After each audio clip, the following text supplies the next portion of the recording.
Suscríbete a Venganza Perfecta. Nos encantaría saber desde qué parte del mundo nos acompañas. Cuéntanos en los comentarios. Ahora, sumerjámonos en la historia de hoy. Javier Navarro medía su vida en pequeñas certezas. El café de la mañana a las 6:15, negro y con una cucharada de azúcar. El trayecto hasta su firma de arquitectura le tomaba exactamente 18 minutos si pasaba los semáforos en verde. La risa de su hija cuando entraba por la puerta a las 6:30 de cada tarde. La costumbre de su esposa Lorena de leer con una pierna encogida debajo de ella en el sofá. Estos eran los pilares que sostenían su mundo, ordinarios y esenciales como el oxígeno. Las grietas comenzaron a formarse un martes de octubre. Javier había construido su carrera diseñando espacios para que otras personas vivieran, edificios de oficinas, en su mayoría, con el ocasional proyecto residencial que pagaba lo suficientemente bien como para justificar las molestias. A sus 42 años, había logrado lo que su padre habría llamado una vida cómoda. Una casa estilo colonial de 4 habitaciones en una colonia donde las personas aún se saludaban con la mano. Una hija llamada Sofía que acababa de cumplir 7 años, en un matrimonio que había soportado 14 años sin tormentas mayores. No era un hombre que esperara drama. El drama era para las vidas de otras personas. El tipo de historias sobre las que uno lee y se siente agradecido de que no sean las suyas. Lorena se había ido el domingo por la tarde a la casa de su madre en Tequisquiapan, a 3 horas hacia el norte. Su padrastro, Hugo, había llamado el viernes por la noche para decir algo sobre que Bárbara había sufrido una fuerte caída, tal vez una cadera rota. Lorena tenía el teléfono en altavoz mientras doblaba la ropa, y Javier escuchó el temblor en la voz de Hugo. La preocupación ensayada de un hombre que se había casado y entrado a la familia hacía 5 años, y que aún actuaba su amabilidad como si fuera un papel que había estudiado. Deberías ir, había dicho Javier, aunque el momento era inoportuno. Él tenía una presentación el jueves que determinaría si su firma conseguía el contrato del desarrollo del río. 6 meses de trabajo condensados en una presentación de 40 minutos. Puedo manejar las cosas aquí.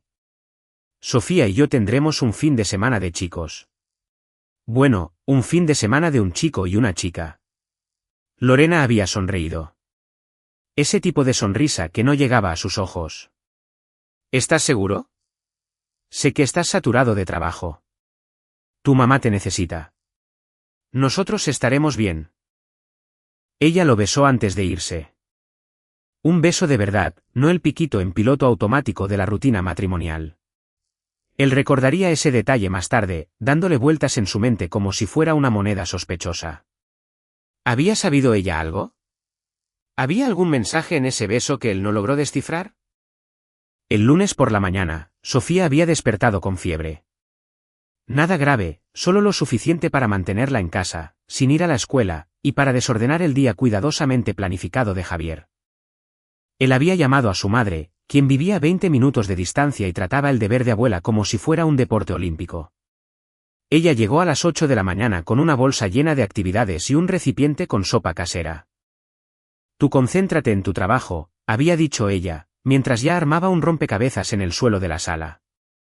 Nos la vamos a pasar en grande, ¿verdad, cariño?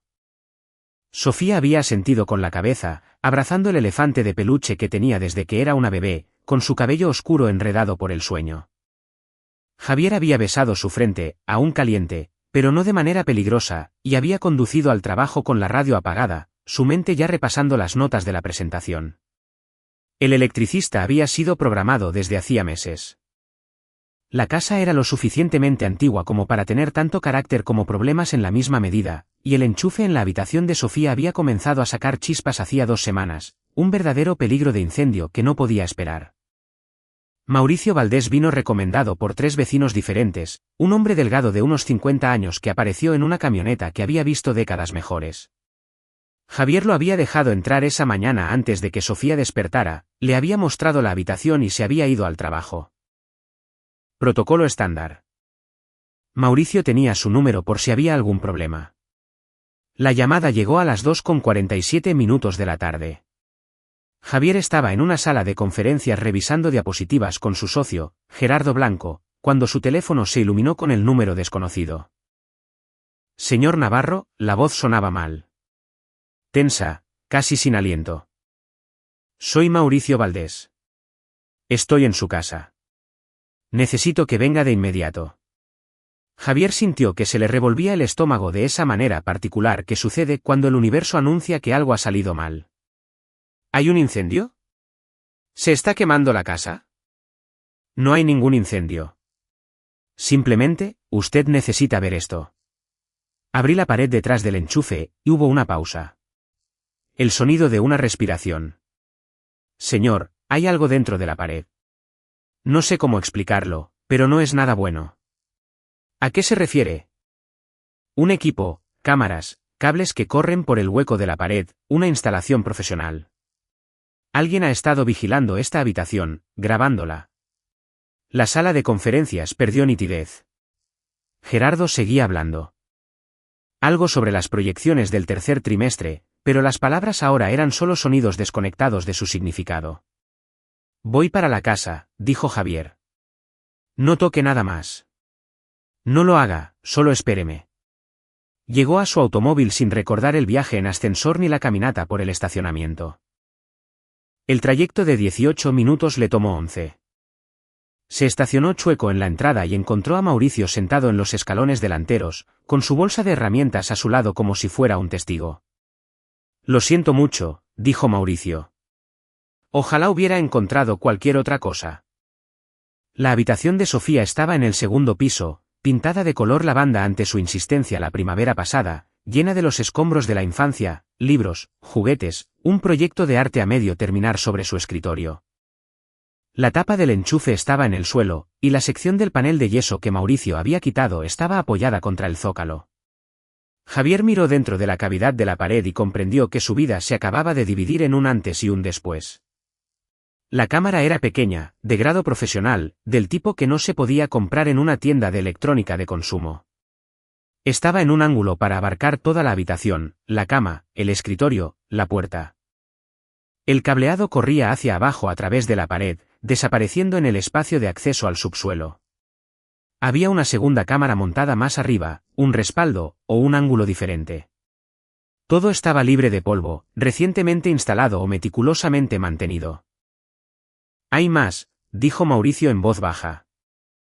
Revisé detrás del otro enchufe cerca del armario. La misma configuración, y encontré esto. Él levantó un pequeño estuche de plástico, del tipo que podría contener tarjetas de memoria.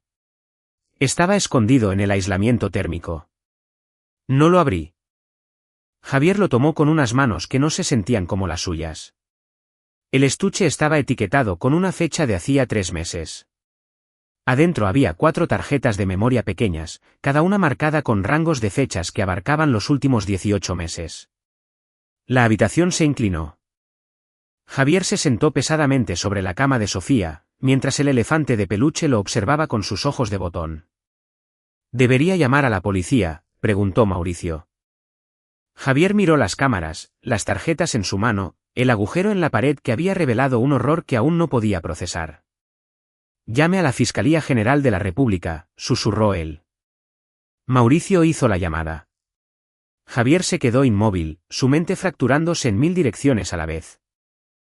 ¿Quién había tenido acceso a esta casa? ¿Quién tenía la habilidad para instalar este equipo? ¿Cuándo se había hecho? Las preguntas se acumulaban como un accidente automovilístico en cámara lenta, cada una estrellándose contra la siguiente. Sofía estaba en la casa de Bárbara. El pensamiento detonó en su pecho. Se levantó tan rápido que la habitación dio vueltas. Tengo que ir por mi hija. Señor, los agentes de la fiscalía van a querer que... No me importa lo que ellos quieran. Mi hija está a 3 horas de distancia con personas que yo no. Se detuvo. La frase murió en su garganta. ¿Personas en las que no qué? ¿En las que no confiaba? ¿A las que no conocía lo suficiente? El padrastro, Hugo Aguirre, había estado en la familia durante 5 años. Era bastante agradable, tranquilo, trabajaba en consultoría de tecnologías de la información, o algo igualmente vago. Él los había ayudado a mover muebles la primavera pasada. Le había regalado a Sofía una bicicleta para su cumpleaños. El teléfono de Javier estaba en su mano. El número de Lorena aparecía en la pantalla. Sonó 4 veces antes de enviar a buzón de voz. Lo intentó de nuevo. Mismo resultado. Mauricio, quédese aquí. La Fiscalía General de la República enviará a alguien. Dígales que fui a buscar a mi hija y que los llamaré desde el camino. Estaba en el automóvil antes de que Mauricio pudiera responder, con las llantas rechinando mientras salía de reversa por la entrada. El límite de velocidad en la carretera era de 100 km por hora. Javier lo mantuvo a 140, con las manos soldadas al volante. Llamó a Lorena 6 veces más. Buzón de voz. Intentó con el teléfono fijo de su suegra. Sonó y sonó y sonó. Llamó a Lorena otra vez. Nada. El viaje a Tequisquiapan fue un borrón de asfalto y pánico creciente. Cada uno de los peores escenarios que su mente podía generar se reproducía en bucle. Sofía en esa habitación ignorando las cámaras. Sofía durmiendo, cambiándose de ropa, existiendo en un espacio que alguien había convertido en un arma en su contra. ¿Cuánto tiempo habían estado ahí las cámaras? Las tarjetas de memoria retrocedían 18 meses. 18 meses de imágenes grabadas de su hija. Su teléfono sonó en la marca de las 2 horas. Un número desconocido. Él contestó sin pensar. Señor Navarro, soy la agente especial Carolina Gallegos de la Fiscalía General de la República. Me encuentro en su residencia ahora mismo. Necesitamos que regrese de inmediato. Mi hija está en Tequisquiapan con la familia de mi esposa. Voy por ella. La voy a traer a casa. Señor, necesitamos establecer una línea de tiempo antes de que usted. Alguien puso cámaras en la habitación de mi hija. Múltiples cámaras. Una instalación profesional. ¿Quiere una línea de tiempo? Averigüe quién hizo esto mientras yo me aseguro de que mi niña esté a salvo. Él colgó y arrojó el teléfono al asiento del pasajero. Sonó de nuevo inmediatamente. Lo ignoró. La casa de Bárbara era una hacienda renovada en 2,5 hectáreas de terreno, el tipo de propiedad que gritaba encanto rústico para las personas que nunca tenían que darle mantenimiento. Hugo la había comprado para remodelar cuando se casó con Bárbara. Pasó 3 años convirtiéndola en algo digno de una página de revista. Lorena había quedado impresionada. Javier había pensado que era demasiada casa para 2 personas. Se desvió hacia la entrada de grava a las 6:43 de la tarde. El sol ya se estaba poniendo detrás de la línea de árboles. El automóvil de Lorena estaba estacionado cerca del garaje. Las luces estaban encendidas en la casa, cálidas y acogedoras a través de las ventanas. Todo parecía normal. Todo parecía estar bien. Javier ahora sabía que no era así. La normalidad era solo una máscara que usaban las cosas terribles.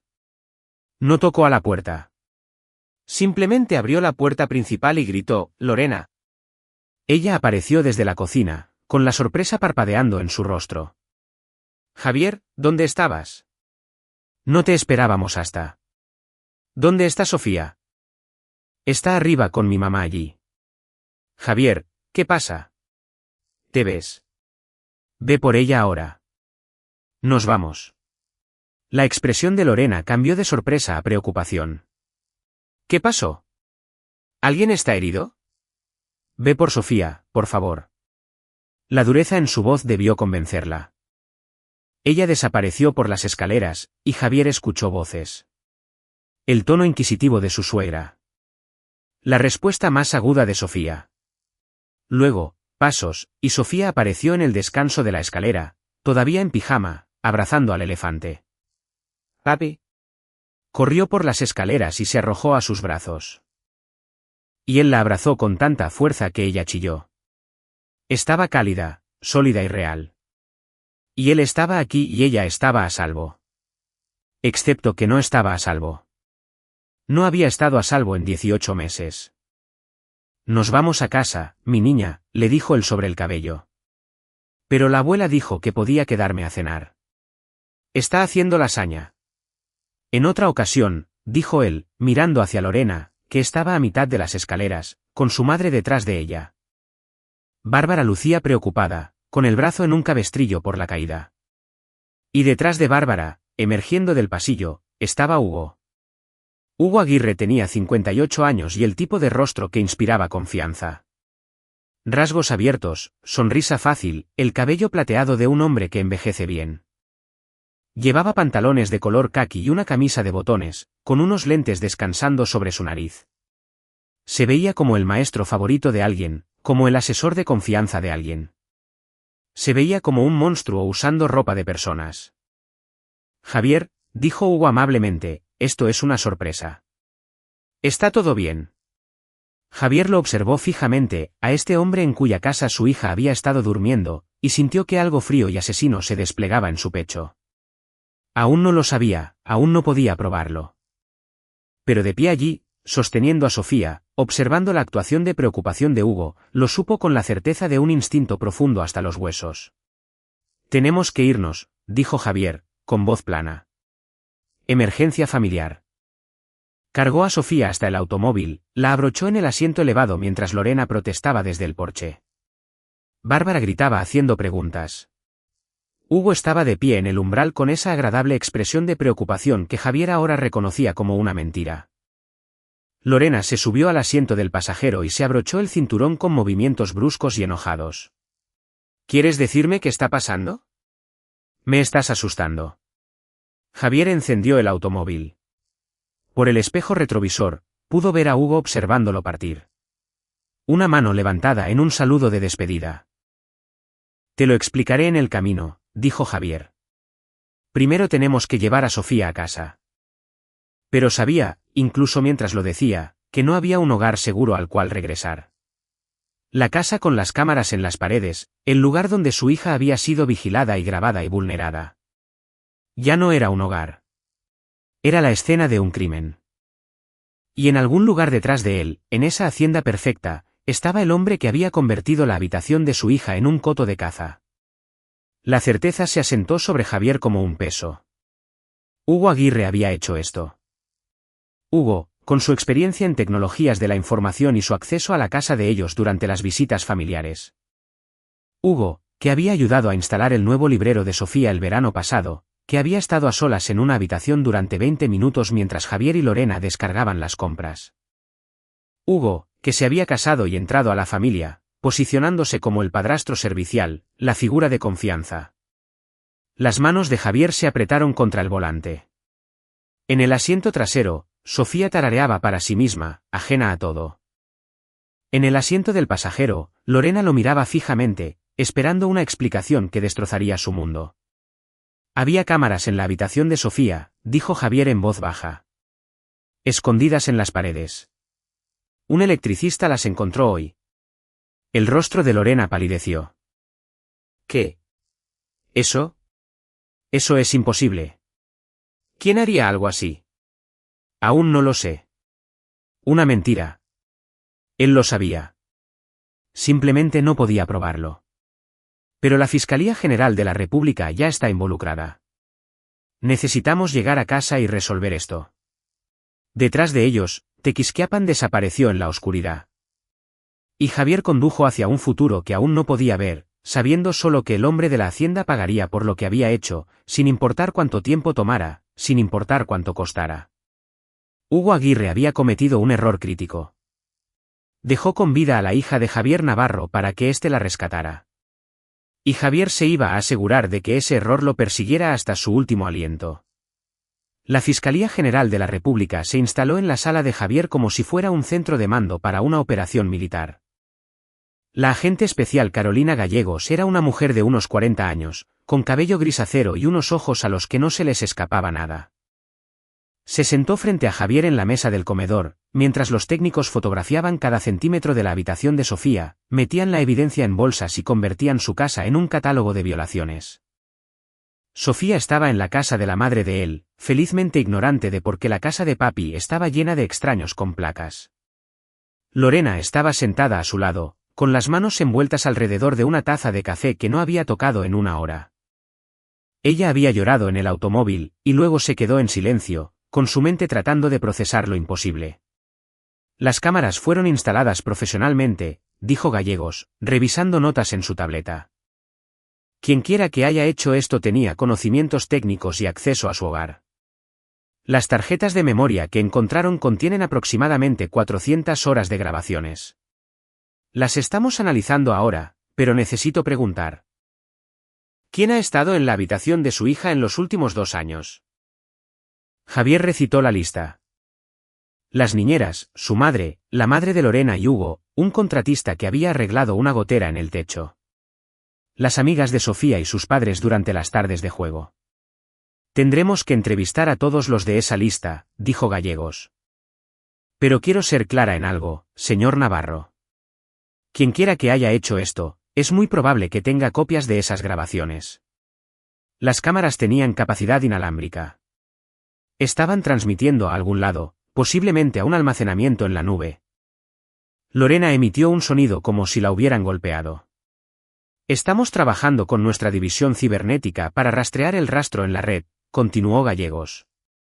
Estas cosas dejan huellas digitales. Los encontraremos. ¿Cuánto tiempo tomará eso?, preguntó Javier. Podrían ser días. Podrían ser semanas. Esta persona fue muy cuidadosa. Javier asintió lentamente, su mente ya trabajando en escenarios, en posibilidades, en la arquitectura de la venganza. ¿Qué pasa con las grabaciones que recuperaron? Son evidencia. Las revisaremos para determinar el alcance del delito e identificar a cualquier víctima más allá de su hija. Víctimas, susurró Lorena. Mi bebé fue una víctima. La expresión de Gallegos se suavizó un poco. Señora Navarro, sé que esto es.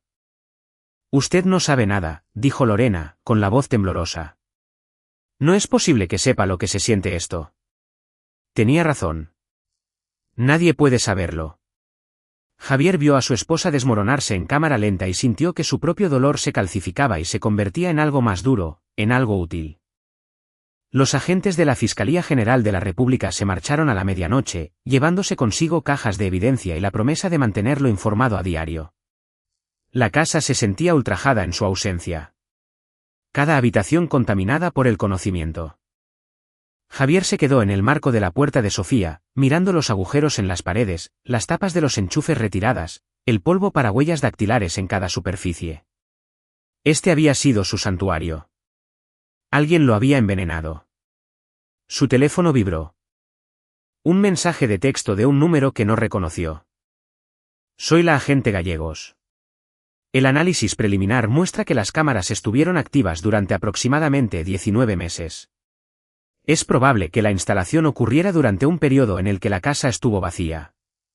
¿Tienen algún viaje o ausencia prolongada en ese lapso de tiempo? Javier revisó su calendario, hurgó en su memoria. Hace 19 meses habría sido marzo del año pasado. Se habían ido a Cancún por las vacaciones de primavera. 5 días en un parque de diversiones. La casa había estado vacía excepto porque él se había ofrecido a echarle un ojo, a regar las plantas, a recoger el correo. Hugo, ¿quién tenía una llave? Las manos de Javier comenzaron a temblar. Él respondió al mensaje. Estuvimos en Cancún del 15 al 20 de marzo del año pasado. El esposo de mi suegra, Hugo Aguirre, tenía acceso a la casa.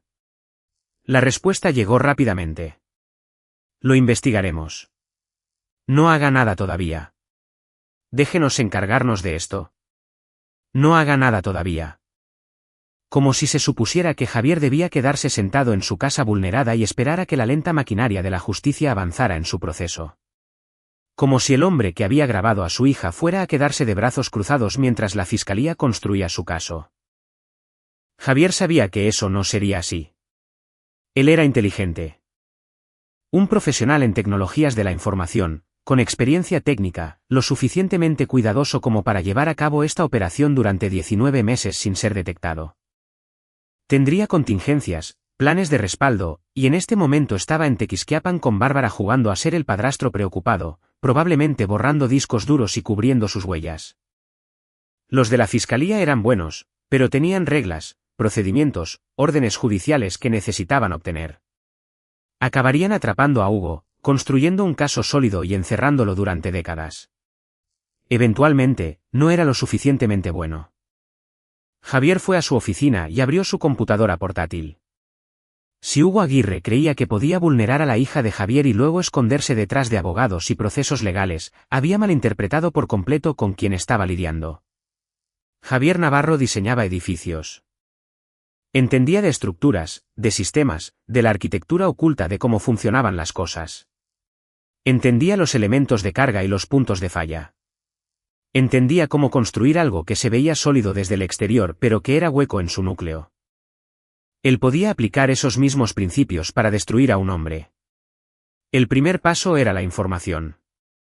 Javier creó una nueva cuenta de correo electrónico utilizando una red privada virtual y luego comenzó a investigar. Hugo Aguirre, de 58 años, consultor de tecnologías de la información para una firma llamada Soluciones Blanco, casado con Bárbara Macías desde hacía 5 años. Un matrimonio anterior que terminó en divorcio hace 12 años. Sin hijos de ninguno de los matrimonios. Sin hijos. La frase se clavó en la mente de Javier como una espina. ¿Por qué elegir como objetivo a Sofía? ¿Acaso era ella la primera, la única, o había habido otras? ¿Un rastro de víctimas que se extendía a lo largo de la vida de Hugo? Javier indagó más profundo, buscando en registros públicos, redes sociales, cualquier cosa que pudiera revelar al hombre detrás de la máscara. Encontró un perfil profesional y soso. Referencias a proyectos, clientes, el habitual lenguaje corporativo que no significaba nada. La red social personal de Hugo era privada, pero su esposa anterior, Natalia Beltrán, tenía un perfil público. Javier la encontró viviendo en Monterrey, vuelta a casar con alguien llamado Bruno Zapata. Sus configuraciones de privacidad eran lo suficientemente laxas como para que él pudiera ver listas de amigos y fotos que se remontaban a años atrás. Desplazó la pantalla mirando a través de ellas, buscando cualquier cosa que involucrara a Hugo. Lo encontró en un álbum de hace 8 años, de antes del divorcio. Una fiesta de cumpleaños para Natalia. Hugo sonriendo junto a ella, y en el fondo, apenas visible, una niña joven, tal vez de unos 10 años, parada lejos del grupo, con su lenguaje corporal gritando incomodidad. La descripción la identificaba como la sobrina de Bruno, que estaba de visita por el fin de semana. Javier observó esa foto durante mucho tiempo, analizando la expresión de la niña y la posición de Hugo en el encuadre desde donde podía verla. No probaba nada. Pero lo sugería todo. Él le tomó una captura de pantalla a la imagen, la guardó en su disco cifrado y siguió escarbando. Para las 3 de la madrugada, tenía un archivo. El historial de empleo de Hugo, direcciones, conexiones sociales, registros financieros extraídos de bases de datos públicas. Tenía el nombre y el número de la exesposa de Hugo. Tenía los nombres de otros 3 niños que habían estado en la órbita de Hugo durante el matrimonio, sobrinas, sobrinos, hijos de amigos. Tenía hilos de los cuales tirar, y tiraría de ellos hasta que toda la vida de Hugo se desenredara. La Fiscalía General de la República construiría su caso. Javier construiría otra cosa. Una trampa tan exhaustiva que Hugo Aguirre rogaría por la misericordia de una prisión federal antes de que terminara. Lorena lo encontró al amanecer, todavía en la computadora, rodeado de documentos impresos y notas resaltadas. Javier, su voz era ronca. ¿Dormiste? No. Ella miró los papeles, luego su rostro, y la fría determinación en sus ojos. ¿Qué estás haciendo? Investigar. Los de la fiscalía dijeron. Sé lo que dijeron. Él se giró para mirarla a la cara. Lorena, las cámaras fueron instaladas durante nuestro viaje a Cancún. Él tenía acceso. Tenía las llaves, el tiempo, los conocimientos técnicos. ¿Crees que ella no pudo terminar la oración? Sé que fue él. Entonces la fiscalía. La fiscalía tardará meses. Necesitarán órdenes de cateo, cadenas de custodia de pruebas, aprobaciones de la corte, y Hugo sabrá que vienen tras él. Se conseguirá un abogado, destruirá la evidencia, tal vez desaparecerá. Javier se levantó, su cuerpo estaba rígido por las horas en la silla. No voy a esperar a que pase eso. ¿Qué vas a hacer? Lo que tenga que hacer. Lorena lo miró fijamente y él vio el momento exacto en que ella lo comprendió. Su esposa, la amable y gentil Lorena, que lloraba con las películas tristes y donaba a cada organización de caridad que se lo pedía, miró a su esposo y vio a alguien nuevo, a alguien capaz de hacer cosas que ella nunca se habría imaginado. Ten cuidado, susurró ella. Era el único permiso que él necesitaba. Javier se tomó una semana de descanso en el trabajo, diciéndole a Gerardo que tenía una emergencia familiar, lo cual era cierto en el sentido más devastador. Pasó los días en un automóvil de alquiler conduciendo por rutas que no pudieran rastrearse hasta él, haciendo llamadas en teléfonos desechables, construyendo los cimientos de lo que vendría después. Primero, se comunicó con Natalia Beltrán. Ella respondió al tercer timbre, desconfiada del número desconocido. Hola, señora Zapata. Mi nombre es Guillermo Yáñez. Soy un investigador privado indagando sobre Hugo Aguirre con relación a un caso que involucra a niños. Tengo entendido que usted estuvo casada con él. Me gustaría hacerle algunas preguntas si tiene tiempo. Una larga pausa. Luego, ¿qué tipo de caso? El tipo que involucra cámaras ocultas y grabaciones inapropiadas. No puedo decir más por teléfono, pero si está dispuesta a reunirse conmigo, le puedo explicar. Otra pausa, más larga esta vez. Cuando ella volvió a hablar, su voz era diferente, más dura, atormentada. ¿Cuándo y dónde? Se reunieron en una cafetería en Monterrey. Javier había tomado un vuelo nocturno y había alquilado un automóvil bajo su identidad falsa. Natalia tenía 45 años y la mirada cansada de alguien que había sobrevivido a algo terrible y sabía que podía volver a suceder. Él y yo estuvimos casados durante 6 años, dijo ella, revolviendo un café que no se iba a tomar. El divorcio fue complicado. No pude probar lo que sospechaba, pero sabía que algo andaba mal. Su manera de ser con los niños, demasiado interesado, demasiado disponible para ser el niñero y ayudar con los eventos escolares. Pensé que estaba paranoica. Usted no estaba paranoica. Ella levantó la mirada bruscamente. ¿Encontró algo? Múltiples cámaras en la habitación de mi hija de 7 años. 19 meses de grabaciones. Una instalación profesional. Javier mantuvo un tono de voz nivelado, casi clínico. Si dejaba que la emoción se filtrara, se haría pedazos. Él tuvo acceso a mi casa. La línea de tiempo coincide. Necesito saber si hubo otras personas. Las manos de Natalia comenzaron a temblar. Mi sobrina, la sobrina de Bruno, Cassandra, ella tenía 10 años cuando se quedó con nosotros un verano.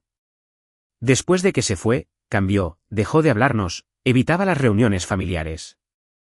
Le pregunté a Hugo si algo había pasado y él dijo que ella solo estaba pasando por una fase. Yo le creí. Las lágrimas surcaron su rostro. Le creí porque no quería que fuera cierto. ¿Estaría dispuesta Cassandra? ¿Hablaría ella conmigo? Tiene 19 años ahora, está en la universidad. No sé si. Natalia se detuvo, se secó los ojos. ¿Qué le va a hacer a Hugo? Javier sostuvo su mirada. Lo que sea necesario para asegurarme de que nunca más lastime a otro niño. La policía está involucrada, pero el sistema es lento y él es inteligente. Yo necesito ser más inteligente. Natalia asintió lentamente. El número de Cassandra está en mi teléfono. Se lo enviaré en un mensaje, y señor Yáñez, o quien quiera que usted sea en realidad. Hágalo sufrir por todos ellos. Hágalo sufrir. Javier voló de regreso a casa con 2 nombres más. Niños que habían estado en la órbita de Hugo durante el matrimonio, ambos ahora adultos, ambos potencialmente llevando las mismas cicatrices que Cassandra. Tenía testimonios esperando a ser recopilados, evidencia que pintaría un panorama que abarcaba décadas. Pero el testimonio no era suficiente. Hugo aún podía huir, aún podía esconderse detrás de los abogados, aún podía encontrar maneras de escabullirse por las grietas de la justicia. Javier necesitaba algo más definitivo. La idea se le ocurrió mientras revisaba el informe técnico de la Fiscalía sobre las cámaras. Los dispositivos habían estado conectados a un servidor privado, probablemente en posesión de Hugo, con las imágenes respaldadas en un almacenamiento en la nube encriptado. El servidor sería la clave. Evidencia física, discos duros llenos de delitos, suficientes para enterrar a Hugo para siempre. Pero más que eso, el servidor representaba el control de Hugo, su archivo, su poder. Javier iba a tomar ese poder y usarlo para destruirlo. La agente Gallegos llamó en el 8º día. Hemos identificado a Hugo Aguirre como una persona de interés. Estamos preparando las órdenes de cateo para su casa y sus dispositivos. Tomará otra semana, tal vez 2. Eso es demasiado tiempo. Señor Navarro, entiendo su frustración, pero él sabe que usted irá por él. Alguien como Hugo tendrá cables trampa y alertas. En el momento en que ustedes comiencen a tramitar órdenes de cateo, él lo sabrá. Estamos siendo cuidadosos. No lo suficientemente cuidadosos. Javier hizo una pausa. ¿Qué pasaría si yo pudiera meterla a usted en la casa de él? No se necesitarían órdenes de cateo. Una invitación. ¿Así no es como funciona esto? Agente Gallegos, Hugo Aguirre ha estado haciendo esto durante años, tal vez décadas. Si él destruye ese servidor, ¿cuántas otras víctimas perderán su oportunidad de obtener justicia? Hubo un silencio en la línea. Luego, ¿qué está proponiendo? Una visita familiar. Mi esposa quiere ver a su madre, asegurarse de que se esté recuperando de la caída. Él no sospechará nada. Mientras estemos allí, yo puedo confirmar dónde guarda su equipo. Tal vez incluso conseguirle a usted acceso físico. Señor Navarro, si está pensando en tomar evidencia sin una orden. Estoy pensando en mi hija y en cada uno de los demás niños a los que ha lastimado. Ustedes hacen esto según el manual y él se irá libre. Si me dejan ayudar, lo enterraremos. Otra larga pausa. No puedo aprobar esto oficialmente. No le estoy pidiendo que lo haga. Le estoy pidiendo que esté lista cuando la llame. Si llega a contaminar la evidencia. Sé lo que estoy haciendo. Una mentira. No tenía idea de lo que estaba haciendo, pero lo iba a hacer de todos modos. Llámeme cuando tenga algo, dijo Gallegos finalmente. Y Navarro, no haga ninguna estupidez. Javier colgó y marcó el número de Lorena. Dile a tu madre que iremos de visita este fin de semana. Dile que queremos ayudarla con su recuperación. Haz que suene natural. Javier. Confía en mí. Hubo un momento de silencio. Luego, lo hago. Eso es lo que me asusta. El sábado por la mañana, condujeron a Tequisquiapan. Sofía todavía estaba en la casa de la madre de Javier, le habían dicho que mami y papi necesitaban ayudar a la abuela Bárbara a levantar algunas cosas pesadas. Lorena iba sentada y rígida en el asiento del pasajero, con las manos apretadas sobre el regazo. ¿Cuál es el plan?, preguntó ella mientras cruzaban el límite del municipio de Tequisquiapan. Voy a encontrar el servidor de Hugo. A conseguir pruebas de lo que ha hecho. Y luego voy a destruirlo. ¿Cómo? Javier miró a su esposa. Esta mujer a la que había amado durante 14 años, que le había dado una hija y una vida que valía la pena proteger. ¿De verdad quieres saberlo? Ella consideró esto viendo los árboles desdibujarse al pasar. No, solo quiero que desaparezca. Entonces confía en mí para hacer que eso pase. Entraron a la entrada de la casa de Bárbara al mediodía. Hugo salió a recibirlos. Todo sonrisas y preocupación.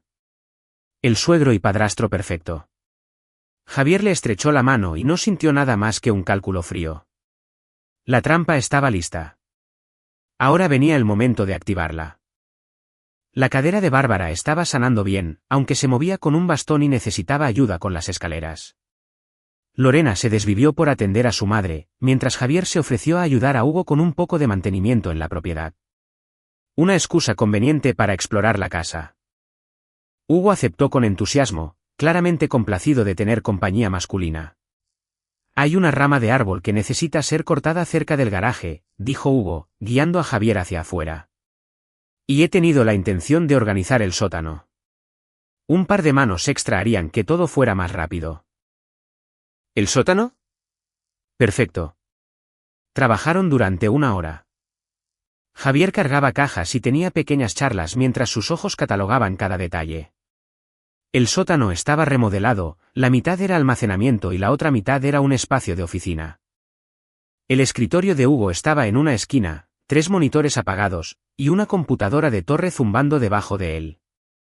Junto al escritorio había un gabinete cerrado con llave, de grado industrial, del tipo que se usa para equipos de servidores. Tienes una gran instalación aquí abajo, dijo Javier de manera casual. El trabajo remoto requiere una buena infraestructura, respondió él. Hago consultoría para empresas de todo el país. Necesito el ancho de banda y la seguridad. La seguridad. Javier archivó eso en su mente. Hugo era paranoico, lo cual tenía sentido para un hombre que escondía secretos tan terribles. Terminaron alrededor de las 3 de la tarde. Lorena había preparado el almuerzo, y se sentaron alrededor de la mesa del comedor como una familia normal, pasándose los platos y entablando una conversación que se sentía como caminar sobre vidrio. Javier observó a Hugo interactuar con Bárbara, tierno y atento, el esposo devoto. La máscara era perfecta. Después del almuerzo, Lorena llevó a Bárbara arriba para tomar una siesta. Javier se excusó para ir al baño, y luego descendió silenciosamente al sótano. El gabinete cerrado no fue un problema. Javier tenía herramientas en su automóvil, se había preparado para esto. Se arrodilló junto a él, trabajando la cerradura con una llave de tensión y una ganzúa, mientras la memoria muscular de su juventud malgastada regresaba. El mecanismo cedió en 45 segundos. Adentro había 2 torres de servidores, discos duros industriales, un interruptor de red y lo que parecía ser una fuente de alimentación de respaldo. Equipo de grado profesional, nada a nivel de consumidor regular. Javier fotografió todo con su teléfono, y luego examinó cuidadosamente los servidores. Había discos externos conectados a las torres, etiquetados con fechas e iniciales. Reconoció en uno de ellos, Sofía Navarro, y sus manos se apretaron hasta formar puños. Respira. Mantente enfocado. Él fotografió los números de serie, la configuración, los cables de red. Entonces notó algo más. Una pequeña caja escondida en la parte trasera, como un disco duro portátil pero más sofisticado. Tenía una antena inalámbrica y luces indicadoras. Javier lo sacó con cuidado. La etiqueta decía respaldo móvil con sincronización automática. Esta era la póliza de seguro de Hugo. Un respaldo automático de los servidores hacia una ubicación remota. Probablemente un almacenamiento en la nube con encriptación de grado militar. Incluso si la fiscalía incautaba los servidores, él seguiría teniendo copias. A menos que alguien destruyera la fuente antes de que pudiera sincronizarse. Javier se guardó el dispositivo en el bolsillo, volvió a cerrar el gabinete con llave y subió las escaleras. Hugo estaba en la cocina lavando los platos. ¿Todo bien?, preguntó amablemente. «Todo bien», respondió Javier.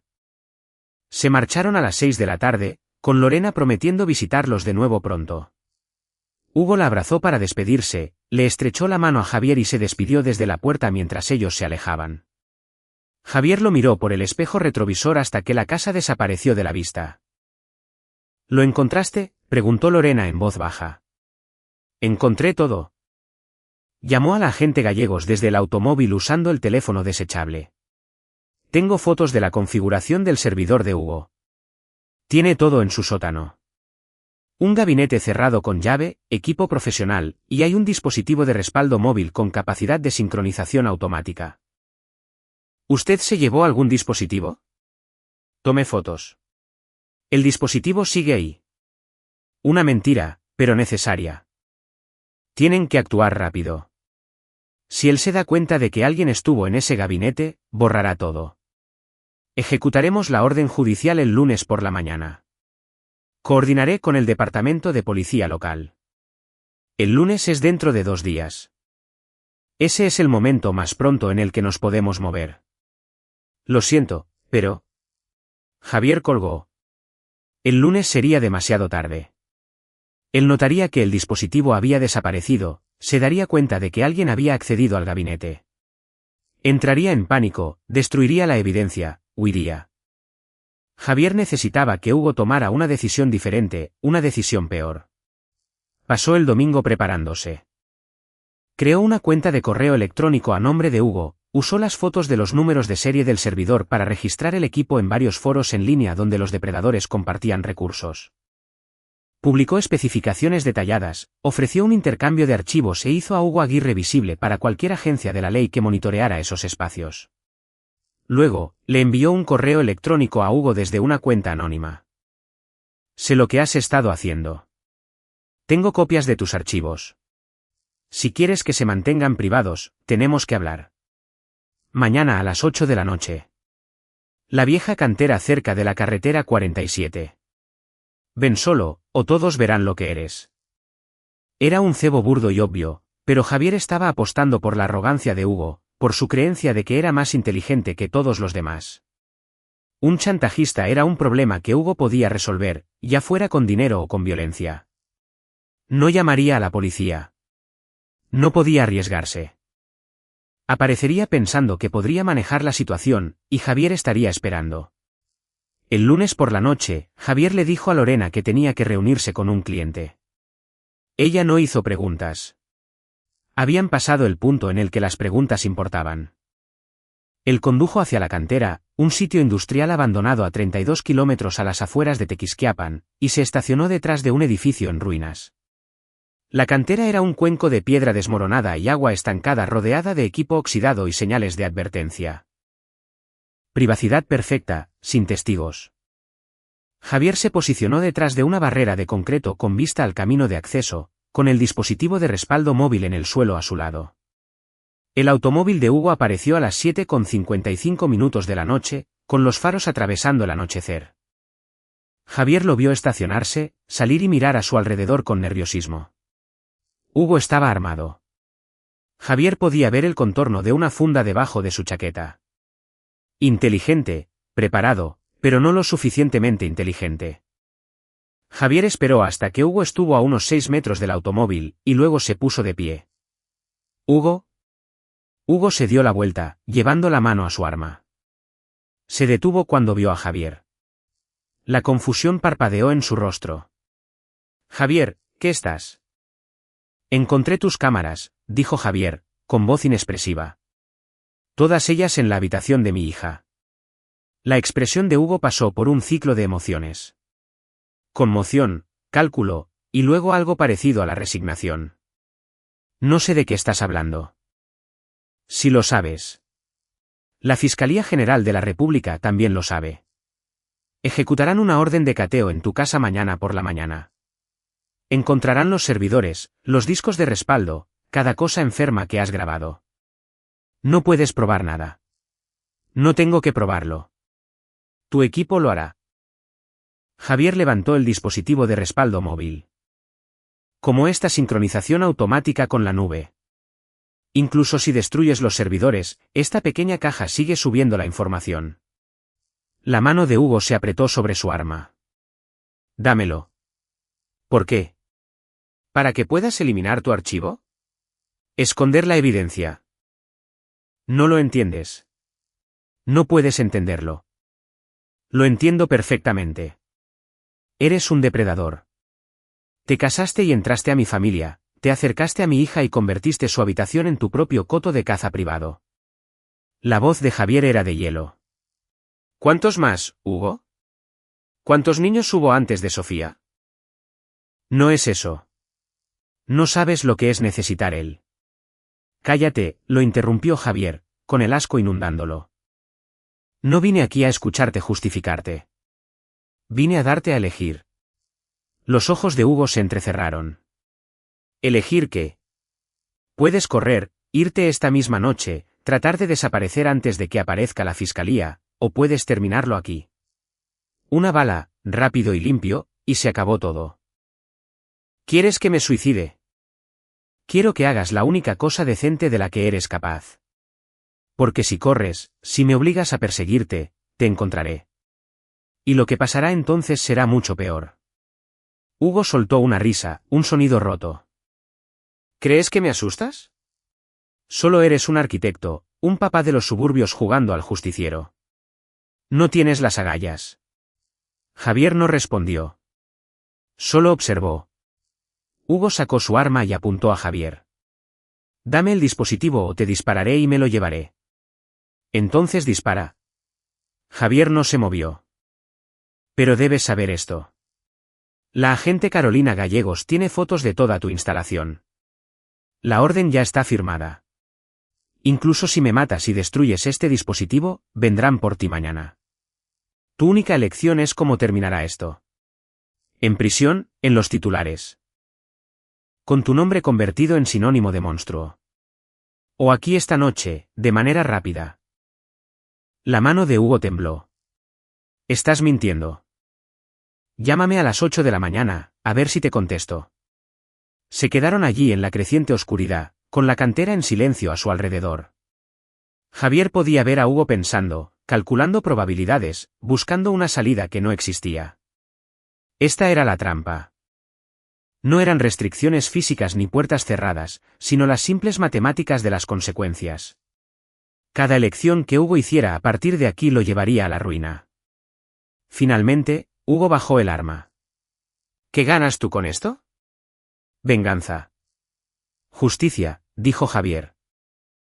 Por Sofía. Por cada niño al que lastimaste. Ella nunca lo sabrá. Tu hija, ella nunca lo recordará. Ese no es el punto. El control de Javier finalmente se resquebrajó, con la ira inundándolo. El punto es que tú le robaste algo a ella, a todos ellos. Tomaste su seguridad, su inocencia.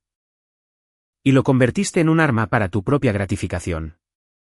Y no vas a salirte con la tuya. No en una prisión donde recibirás terapia y apelaciones y tal vez libertad condicional en 20 años. Tú y yo vamos a terminar esto esta noche. Hugo lo miró de verdad, y vio la verdad. Javier Navarro hablaba muy en serio con cada palabra. Esto no era una negociación. Era una ejecución.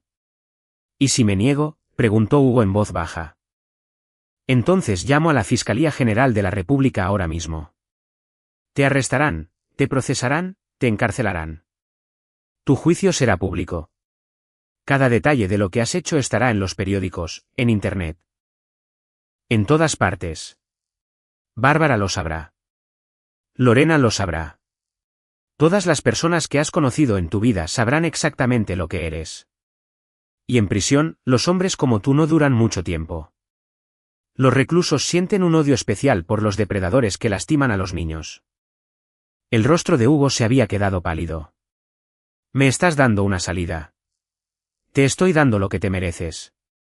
A elegir entre lo malo y lo peor. El silencio se prolongó. En algún lugar de la cantera, el agua goteaba sobre más agua. Hugo miró el arma en su mano, luego a Javier y al dispositivo que representaba todo su archivo de crímenes. Mi esposa, dijo Hugo finalmente. Bárbara, ella no. Ella nunca lo supo. Lo sé. Lorena se asegurará de que ella esté bien. Hugo asintió lentamente. Sus hombros se hundieron. Lo siento. Por lo que valga. No vale de nada. Lo sé.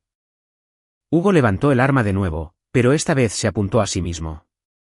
Dile a Sofía. Dile a ella. No le diré a mi hija nada sobre ti. Por lo que a ella respecta, tú nunca exististe. Hugo cerró los ojos. El disparo fue muy fuerte en la quietud. Javier se quedó allí durante un largo momento, mirando el cuerpo, sin sentir nada más que una fría satisfacción. Luego recogió el arma de Hugo con un paño, la limpió de sus propias huellas dactilares y la presionó de nuevo contra la mano de Hugo. Tomó el dispositivo de respaldo móvil y el teléfono de Hugo, se guardó ambos en el bolsillo y caminó de regreso a su automóvil. Llamó a Gallegos desde el camino. Hugo Aguirre está en la vieja cantera cerca de la carretera 47. Está muerto. Suicidió. Creo que él sabía que ustedes iban tras él. Señor Navarro, ¿dónde está usted?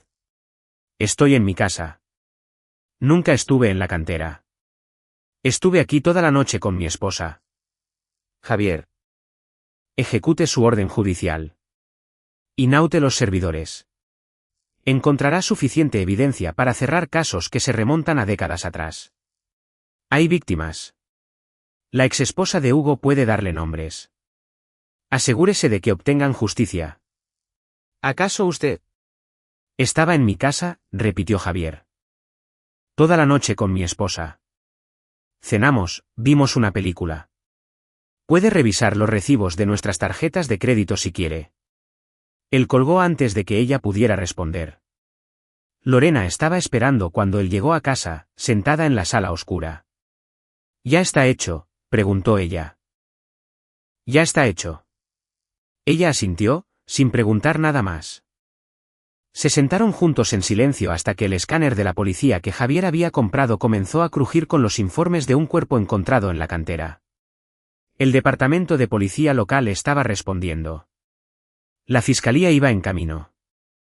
A la mañana siguiente, los equipos de la Fiscalía General de la República ejecutaron la orden judicial en la casa de Hugo. Encontraron los servidores, los discos, el archivo que abarcaba años. Encontraron evidencia de 14 víctimas, niños que oscilaban en edad entre los 6 y los 13 años, incluyendo a Sofía. Cassandra confirmó su abuso. Otros 2 niños se presentaron para declarar.